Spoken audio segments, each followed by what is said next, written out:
তো মামনি কি করো তুমি? হ্যাঁ, কি করো বলো? এটা মাথায় দে, এটা গ গ গ। মাথায় দেওয়ার জিনিসটা তুমি হাতে নিলে কেন?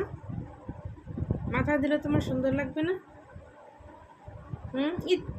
মুখ মুখে দেয় না, মা মুখে দেয় না, কেটে যাবে মুখ বাবা। ইস ইস আল্লাহ, এই তুমি আমাকে দেখো তো। আল্লাহ, এদিকে দাও, আমার কাছে দাও, গেলো কোথায়? নাই নাই নাই নাই নাই নাই নাই নাই নাই। এটা কি করো তুমি? হারমোনি বাজাও? তো মামনি